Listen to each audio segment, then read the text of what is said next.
Salve Timão, eu sou o Duca Reis e essa derrota para o Santos, hein, Fábio Carilli? Complicou a vida do Corinthians agora.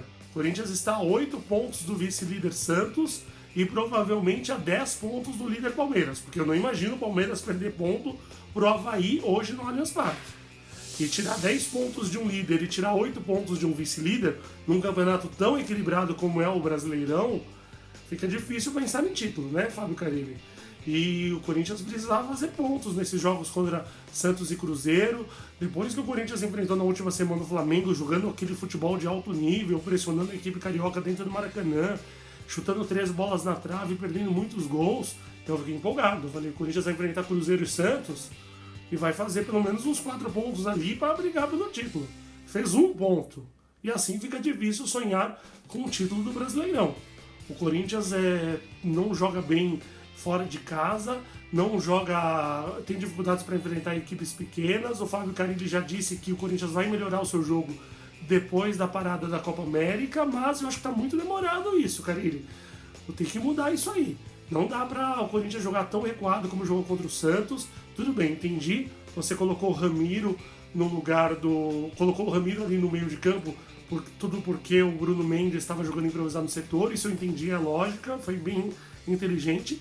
Mas você tirou o Jadson, ou aliás, você tirou o Sornosa, não o Jadson. Respeito muito a história do Jadson, acho que é um jogador que tem que estar sua imagem no Museu do Corinthians, tem que ser aplaudido. Ganhou 5 conquistas pelo time do Corinthians, sendo 4 delas como destaque, protagonista. Mas o Jadson fisicamente não está bem. E o Sornosa, se não é o exímio, o armador, pelo menos na bola parada se destacou bastante nesse primeiro semestre. Então, entre tirar Jadson e Sornosa, obviamente é bem melhor manter o Sornosa. Até porque o Corinthians, do jeito que jogou ontem contra o Santos, só iria fazer gol numa bola parada. E o Sornosa, realmente, as bolas paradas do Sornosa é um perigo danado e eu acho que o Carilli errou nessa. Eu fico muito à vontade para falar do Fábio Carilli porque é um treinador que eu adoro e admiro bastante. Fiquei muito chateado quando ele saiu para o mundo árabe. Fiquei muito contente quando ele retornou. Ele conquistou até o momento 4 títulos com a camisa do Corinthians, 3 paulistas na sequência e mais um Campeonato Brasileiro, sendo o grande responsável por essas conquistas, o jeito que ele armou o time, o jeito que ele escalou, a indicação de jogadores.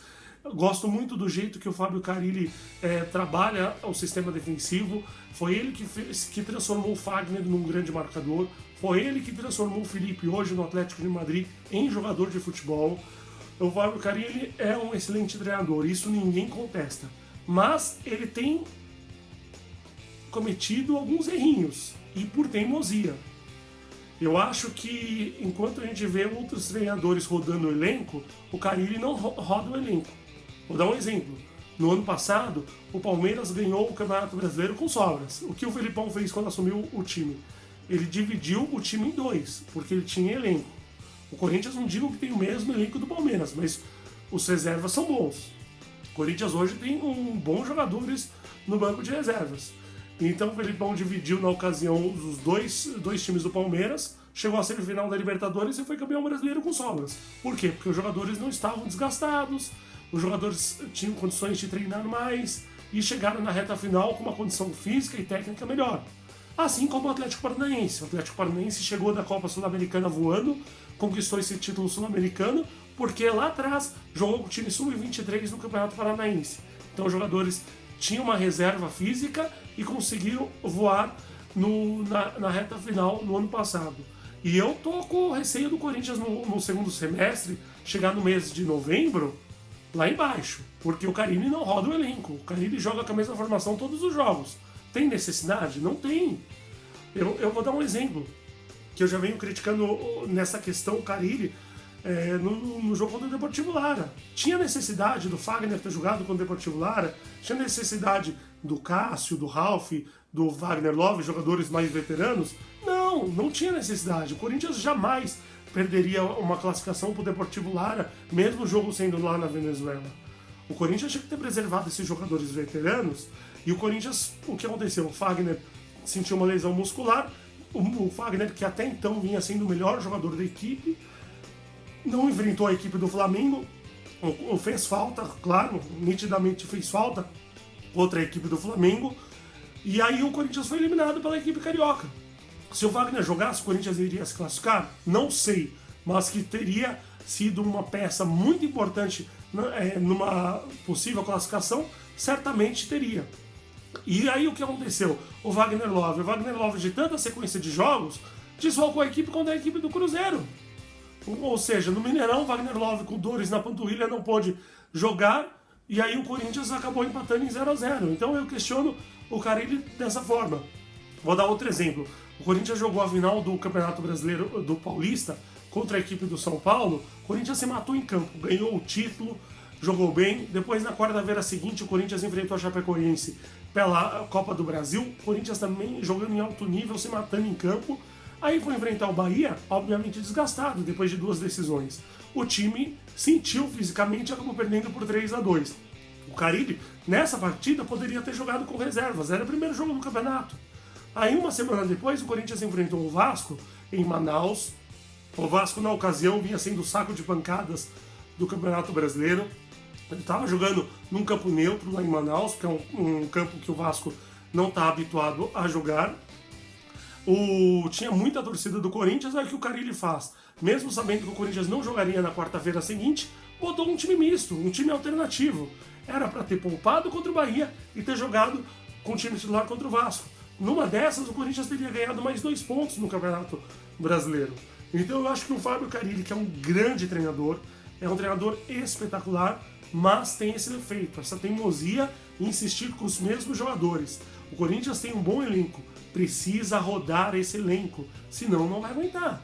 O Corinthians no próximo semestre tem a Copa Sul-Americana, que é o título mais palpável do Corinthians, indiscutivelmente. Uma Sul-Americana valorizada porque pode ser anunciado oficialmente como uma vaga para o Mundial de Clubes de 2021.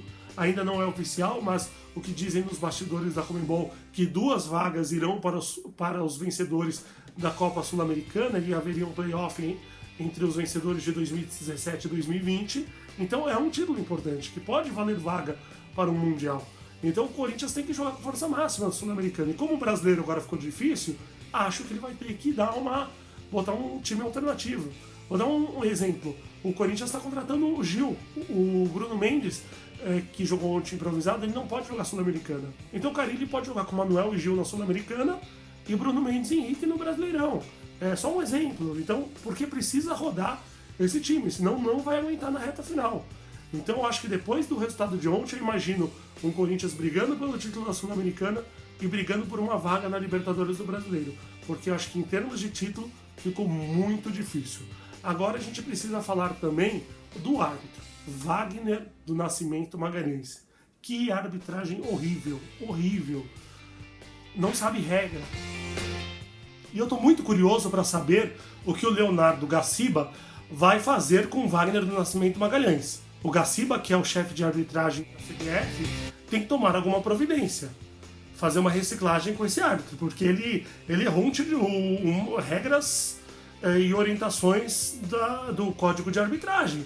O Walter bateu um tiro de meta, não existe impedimento em tiro de meta, o Gustavo acabou dando um toco na bola e o árbitro marcou impedimento. Aí o Sornosa foi reclamar, os jogadores foram reclamar, ele deu amarelo pro Sornosa. Aí depois de tanta reclamação, aí ele percebeu a burrada que ele fez e aí acabou dando bola ao chão. Mas ele não sabia uma regra básica.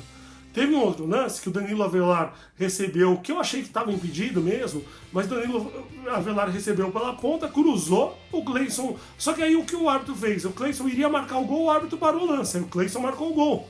Só que a orientação da CBF é o quê? Que o lance prossiga e depois você vê no VAR se estava impedido ou não.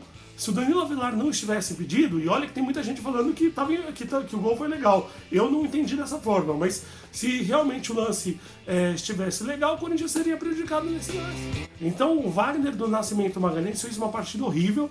No final do jogo o Fábio Carille ainda foi reclamar, e o Fábio Carille disse que o árbitro o chamou de vagabundo. Se realmente isso aconteceu, tem que ver as imagens, tentar fazer uma leitura labial. O árbitro tem que ficar afastado. Não pode mais apitar um jogo desses. Tem que saber regras e tem que ter um equilíbrio emocional. Foi péssima a arbitragem, embora eu reconheça que não teve interferência no placar.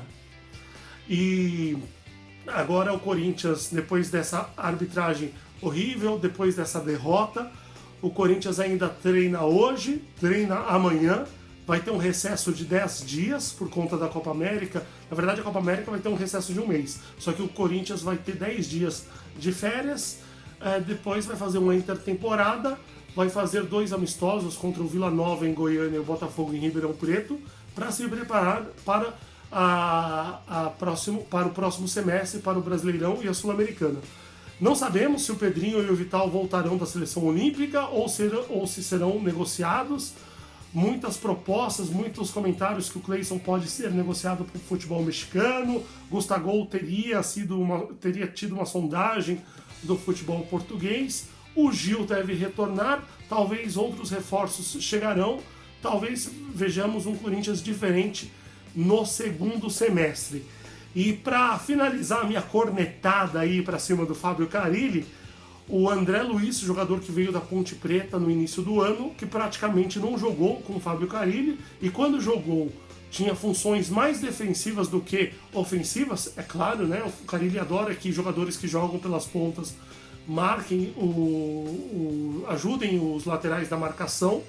E o André Luiz jogando ontem pelo Fortaleza, contra a equipe do Cruzeiro, jogando de uma forma mais ofensiva. Ele que teve um grande desempenho na Série B do ano passado pela Ponte Preta. O André Luiz acabou fazendo os 2 gols da equipe do Cruzeiro. Carille, solta esse time, Carille, roda esse time, Carille. Então é isso. Inscreva-se no meu canal, dê um like, compartilhe com os amigos, ative o sininho para receber as notificações e amanhã eu volto às 11 da manhã com mais notícias sobre o Corinthians. Valeu e salve o Timão!